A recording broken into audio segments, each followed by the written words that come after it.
السلام علیکم ورحمۃ اللہ وبرکاتہ۔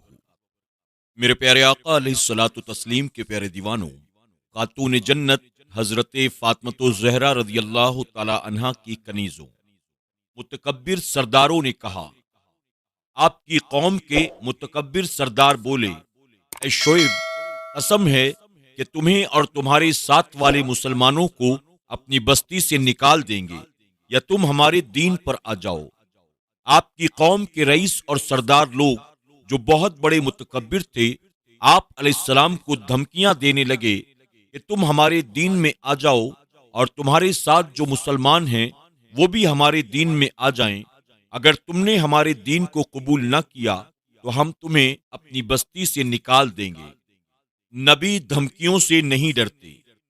کہا، کیا اگرچہ ہم بیزار ہیں، ضرور ہم اللہ تعالیٰ پر جھوٹ باندھیں گے اگر تمہارے دین میں آ جائیں، بعد اس کے کہ اللہ تعالیٰ نے ہمیں اس سے بچایا ہے۔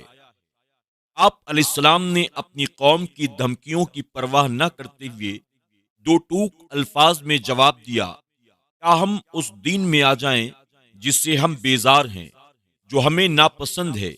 یہ کبھی نہیں ہو سکتا۔ اللہ تعالیٰ کا عظیم احسان ہے ہم پر، جس نے ہمیں تمہارے باطل دین سے محفوظ رکھا ہوا ہے۔ اگر تمہارے کہنے پر ہم اس دین میں آ جائیں تو یہ اللہ تعالیٰ پر افطرا یعنی جھوٹ باندھنا لازم آئے گا۔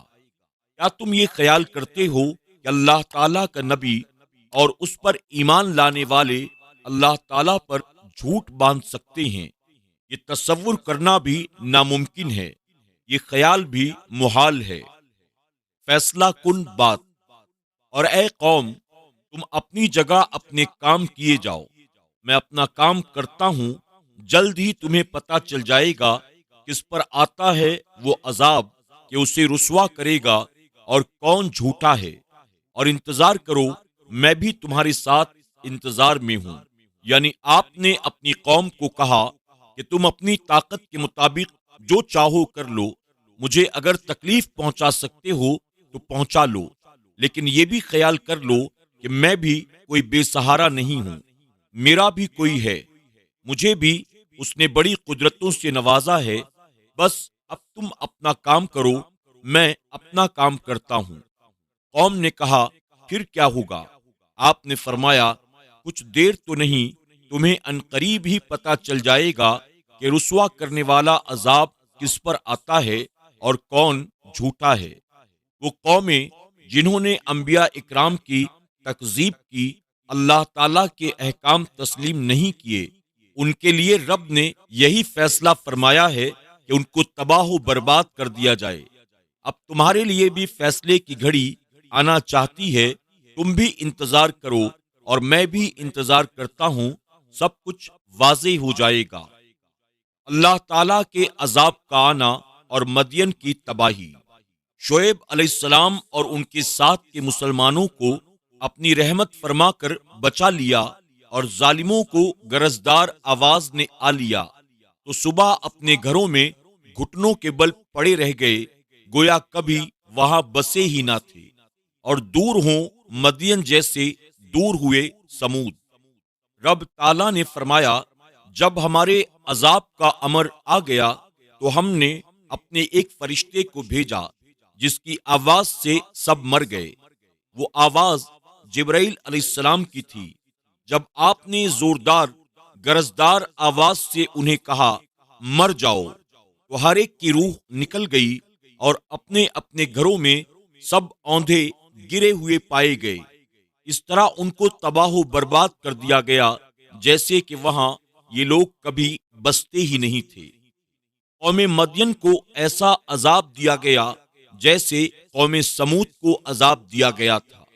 حضرت ابن عباس رضی اللہ تعالی عنہما نے فرمایا، اللہ تعالیٰ نے دو امتوں کو ایک جیسا عذاب نہیں دیا سوائے شعیب علیہ السلام اور حضرت صالح علیہ السلام کی قوم کے۔ ان دونوں قوموں کو زوردار آواز سے ہلاک کیا گیا۔ صالح علیہ السلام کی قوم کے پاس وہ آواز نیچے سے آئی اور شعیب علیہ السلام کی قوم کے پاس وہ آواز اوپر سے آئی۔ شعیب علیہ السلام اور اصحاب ایکا۔ جھٹلایا اہل ایکا نے بھی رسولوں کو، جب فرمایا انہیں شعیب علیہ السلام نے، کیا تم قہر الہی سے نہیں ڈرتے؟ بے شک میں تمہارے لیے رسول امین ہوں، بس ڈرو اللہ تعالی سے اور میری پیروی کرو، اور میں نہیں طلب کرتا تم سے اس پر کوئی اجر، میرا اجر تو اس کے ذمے ہے جو جہانوں کو پالنے والا ہے۔ پورا کیا کرو، ناپ اور نہ ہو جاؤ کم ناپنے والوں میں سے، اور وزن کیا کرو صحیح ترازو سے، اور نہ کم دیا کرو لوگوں کو ان کی چیزیں، اور نہ پھرا کرو زمین میں فساد برپا کرتے ہوئے، اور ڈرو اس سے جس نے پیدا فرمایا تمہیں اور تم سے پہلے کی مخلوق کو۔ انہوں نے جھلا کر کہا، تم ان لوگوں میں سے ہو جن پر جادو کر دیا گیا ہے، اور نہیں تو تم مگر ایک بشر ہماری مانند، اور ہم تو تمہارے متعلق یہ خیال کر رہے ہیں کہ تم جھوٹوں میں سے ہو، ہم تمہاری بات نہیں مانتے۔ لو، اب گرا دو ہم پر آسمان کا کوئی ٹکڑا اگر تم راست بازوں میں سے ہو۔ آپ علیہ السلام نے فرمایا، میرا رب خوب جانتا ہے جو تم کرتے ہو۔ سو انہوں نے جھٹلایا شعیب علیہ السلام کو تو پکڑ لیا ان کو چھتری والے دن کے عذاب نے۔ بے شک یہ بڑے دن کا عذاب تھا، بے شک اس میں بھی عبرت یعنی نشانی ہے، اور نہیں تھے ان میں اکثر لوگ ایمان لانے والے، اور یقیناً آپ کا رب ہی سب پر غالب ہمیشہ رحم فرمانے والا ہے۔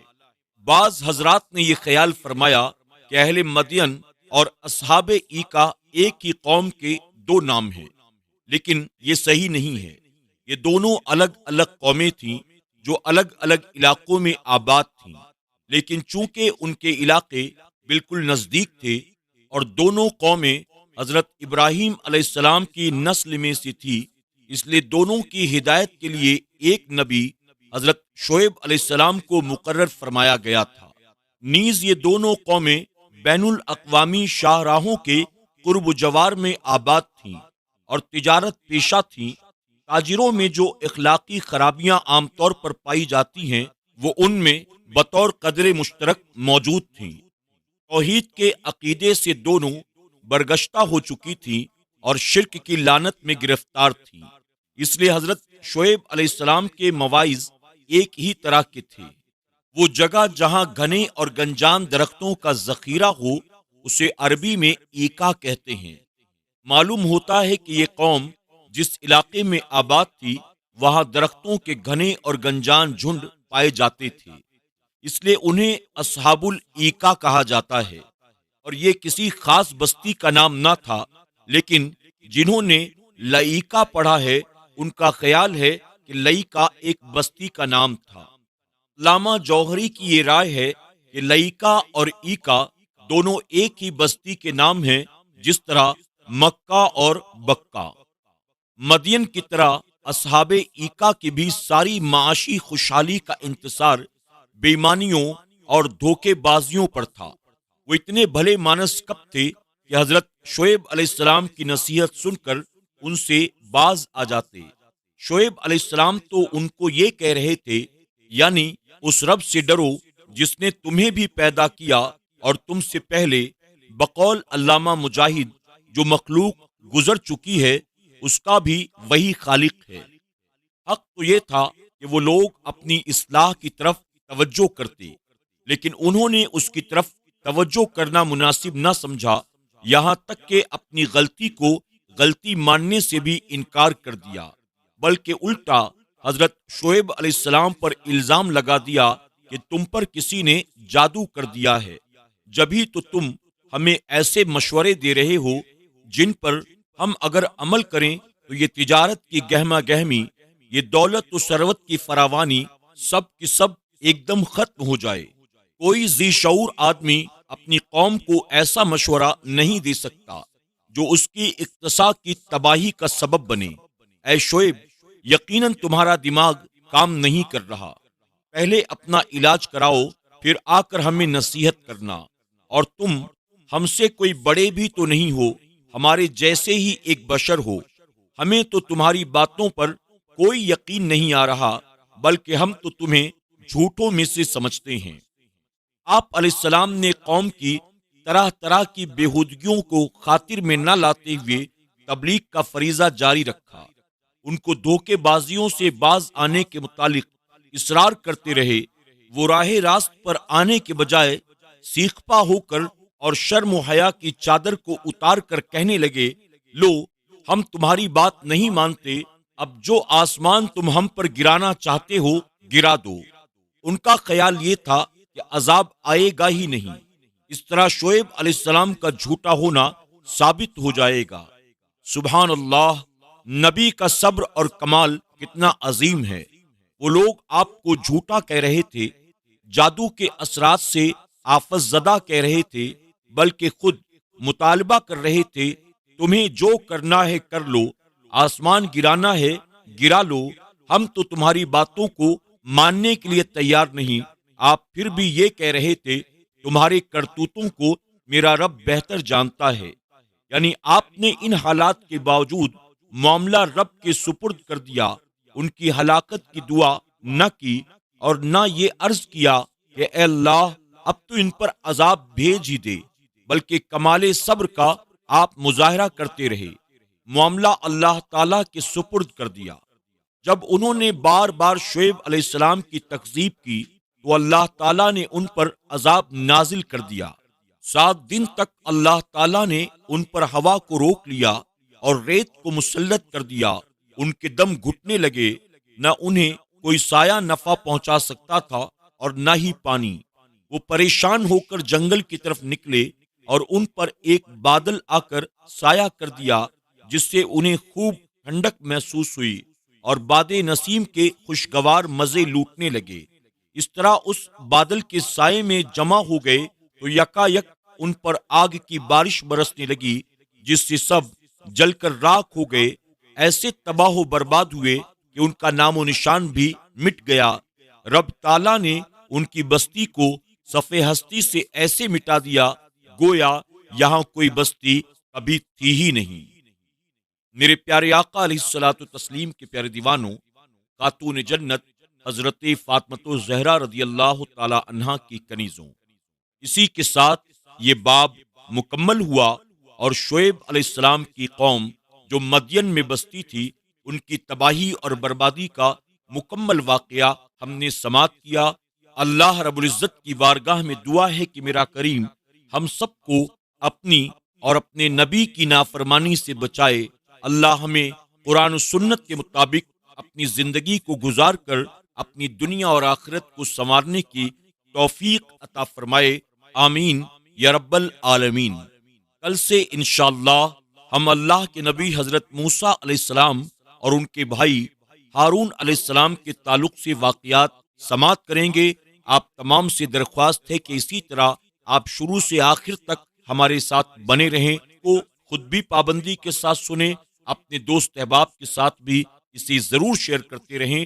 اب کل تک کے لیے ہمیں اجازت دیں، اپنا خیال رکھیں اور اپنی دعاؤں میں ہمیں ضرور یاد رکھیں۔ السلام علیکم ورحمۃ اللہ وبرکاتہ۔